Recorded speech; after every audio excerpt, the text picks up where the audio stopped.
Look at a map of Africa and you'll see something obvious. One vast continent, continuous land. From the Mediterranean coast in the north to the tip of Cape Town in the south, there's no ocean cutting it in half, no gap that needs a bridge, no impossible mountain wall. It looks simple. Get in a car in Cairo, point it south, and drive until you reach Cape Town. On paper, it should be the easiest transcontinental road trip on Earth. But here's the truth. You can't.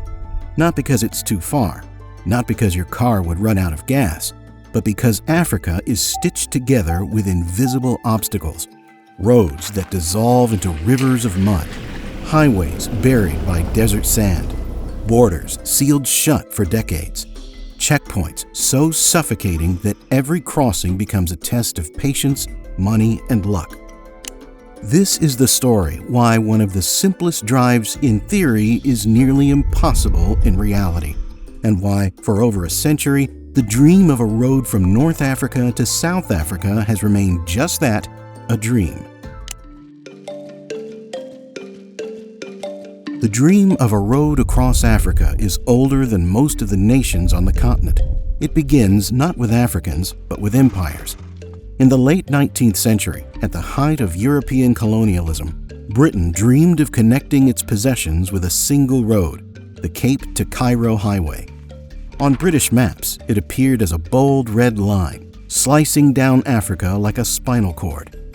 From Egypt, through deserts, jungles, and mountains, all the way to South Africa. To London, this road symbolized empire.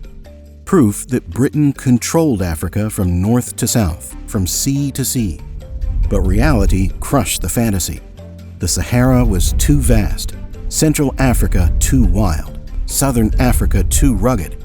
Roads were expensive, fragile, and too slow to build. Railways were cheaper, stronger, and more useful for hauling soldiers and minerals. And let's be clear, colonial roads weren't meant to connect Africans to each other. They were designed to extract. They ran from mines to ports, from plantations to depots, from forts to capitals. They were one-way streets of empire. By the time African nations won independence after World War II, the Cape to Cairo dream was long dead. What they inherited instead was a patchwork of infrastructure designed to serve colonial masters, not citizens. But the dream was reborn. In the 1970s, African leaders announced the Trans-African Highway Network, 9 enormous corridors, over 56,000 kilometers in total, designed to knit the continent together. 3 of them would run north to south, finally bridging the Cairo to Cape Town vision to life. On paper, it was revolutionary. A new Africa, connected by asphalt, powered by trade, united at last. But paper is easy. Asphalt is hard. Half a century later, much of that network remains unfinished. Let's start with the most famous, the Cairo to Cape Town Highway. More than 10,000 kilometers, 8 countries. On maps, it looks like a backbone uniting north and south. But try to drive it, and you'll see it's more skeleton than spine. In Egypt, the roads look modern. 6-lane highways follow the Nile, buzzing with trucks and buses. But cross into Sudan, and the cracks appear literally. Asphalt fades into gravel, gravel into dirt, and in the rainy season, dirt into rivers of mud. Imagine setting off south and watching the highway dissolve under your wheels. In Ethiopia, the road climbs into mountains. Trucks crawl uphill at walking speed, belching smoke. A drive that should take hours stretches into days. By the time you reach further south, potholes dominate. Asphalt collapses entirely, leaving only dirt tracks. And in the Democratic Republic of Congo, the line simply ends. The map says highway, the jungle says otherwise. And then there's the Tripoli to Cape Town Highway. On paper, it links Libya, Chad, the Central African Republic, Namibia, and South Africa. In reality, Libya's war shattered infrastructure. Chad has vast regions with no paved roads at all. The Central African Republic is so unstable that entire highways wash away each rainy season. This isn't a corridor, it's a mirage. The Trans-Sahara Highway is the most advanced. At 4,500 kilometers from Algiers to Lagos, 98% is technically paved. But paved doesn't mean passable. In Algeria, shifting dunes bury roads overnight.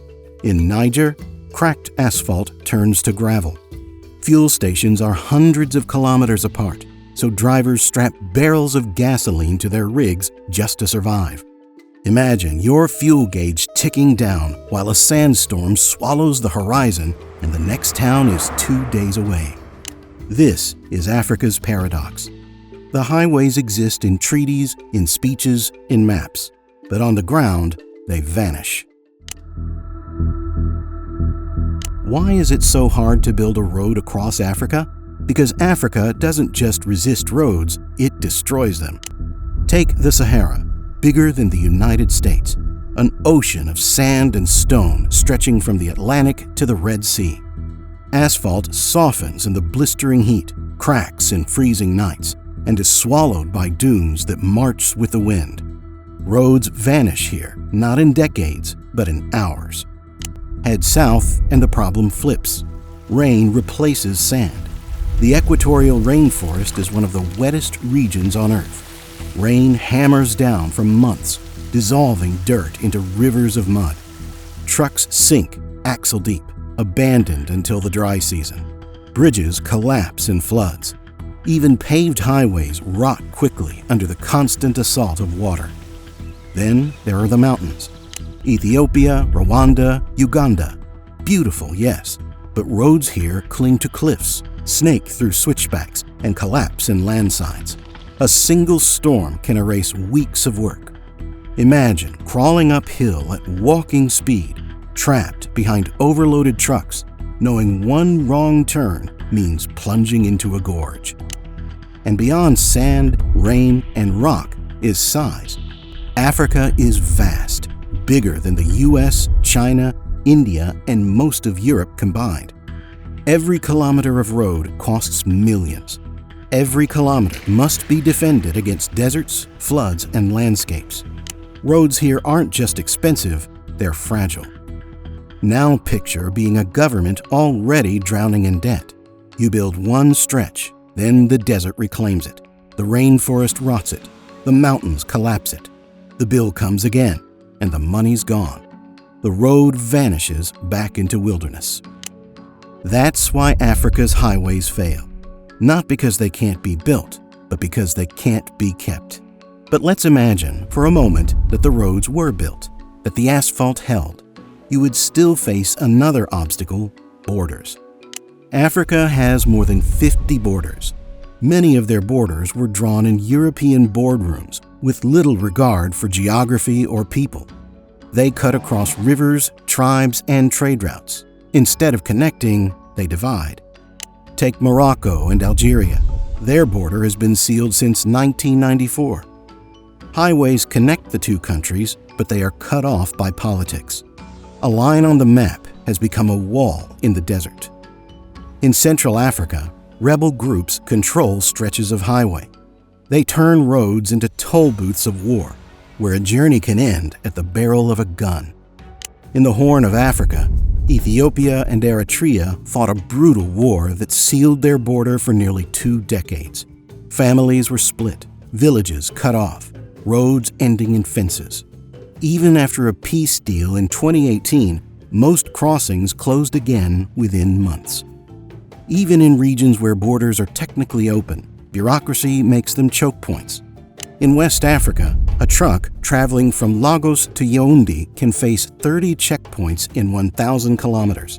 Each one means papers, fees, and sometimes bribes. Imagine driving from Paris to Berlin and being stopped 20 times. That's West African trade. Compare it to East Africa. The East African community has worked to streamline crossings. Trucks can move more smoothly from Kenya into Uganda or Tanzania. It isn't perfect, but it's progress. By contrast, in West Africa, the ECOWAS Free Movement Agreement exists on paper but collapses on the ground. Borders don't just slow trade, they kill it. They turn a drive of days into weeks. They make neighbors feel like strangers. They're the invisible walls that block Africa's highways before they even begin.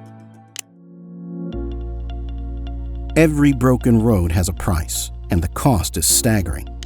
Africa is home to 1.4 billion people, yet intra-African trade makes up just 15% of its total. In Europe, the number is over 60. In Asia, more than 50. Why? Because roads are broken. Borders are closed. Goods can't move. Imagine a farmer in Uganda. He harvests bananas by the truckload. Across the border in Kenya, demand is high, but the road isn't paved, or the crossing takes days. The bananas rot before they arrive. Opportunity lost. Or a factory in Nigeria making textiles. North of the border in Niger, demand is waiting, but exporting there is nearly impossible. Roads are broken, paperwork endless. It's easier to ship to China than to trade next door. Even medicine suffers. Imagine you're in Zambia. The medicine you need is manufactured in South Africa. On the map, it's close, but in reality, that shipment may take weeks. Lives depend on roads, and in Africa, the roads aren't there. Every pothole is a cost. Every washed-out bridge a wasted harvest. Every checkpoint a tax on the future.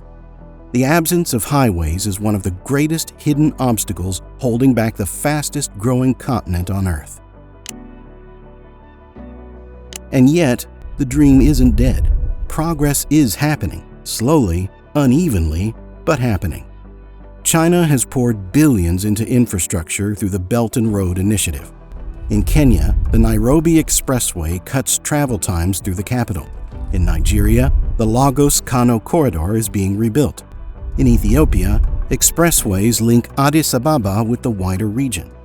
The African Union has launched the African Continental Free Trade Area, the largest trade bloc in the world by population. Its goal: slash tariffs, standardize customs, and integrate markets. Highways are central to that plan. Mega projects are in motion. The Lapset Corridor aims to connect Kenya, Ethiopia, and South Sudan with roads, rail, and pipelines. The Maputo Corridor links South Africa with Mozambique, a rare example of a functioning cross-border highway. The Northern Corridor runs from Mombasa to Uganda, Rwanda, and Burundi, a lifeline for East Africa. Imagine trucks flowing seamlessly from Mombasa into Uganda and Rwanda. Farmers selling crops continent-wide. Manufacturers exporting beyond borders. That's the promise. But progress is fragile. Many projects depend on foreign loans. Maintenance remains a question, and politics can undo everything overnight. Still, for the first time, the dream isn't colonial fantasy. It's African ambition. So why can't you drive from North Africa to South Africa? Because the map deceives us. Maps show bold lines, continuous land, highways drawn as if they exist. But maps don't show the sand dunes burying asphalt. They don't show the bridges swept away by floods. They don't show the checkpoints, the bribes, the closed borders. Maps give the illusion of connection. Reality is fragmentation. Compare it with other continents. In the Americas, the Pan-American Highway runs from Alaska to Argentina. It has gaps, like the Darien Gap in Panama, but it mostly works. In India, the Golden Quadrilateral transformed trade by linking Delhi, Mumbai, Chennai, and Kolkata. In Europe, the Schengen Zone allows you to drive from Spain to Poland without showing a passport once. Africa has none of these. It has roads that end in sand, borders that act like walls, a history that built extraction, not connection. And yet, the dream survives. Cairo to Cape Town is still spoken of. Africans still dream of highways that match the lines on maps. One day, perhaps, it will be real, but not today. And that's why the simplest drive you can imagine, across a single continent, remains impossible. Every map hides a story. This one hides Africa's greatest struggle, to connect itself. to overcome deserts, rain, borders, and history, to finally turn the lines on paper into asphalt on the ground. But it's also a story of ambition, of nations building, slowly but surely, toward a connected future. So here's my question to you. If you were in charge of building Africa's great highway, where would you start? Would you cut across the Sahara? Would you carve through the rainforest? Or would you begin with the borders, tearing down barriers before laying asphalt? Let me know in the comments. I'll be reading, and I'll be joining the discussion. Thanks for watching. It would mean a lot if you would hit that like button and subscribe to Borderline History. Your support really keeps this channel going. And if you want more fascinating map-based history, check out our latest videos. I think you'll love it.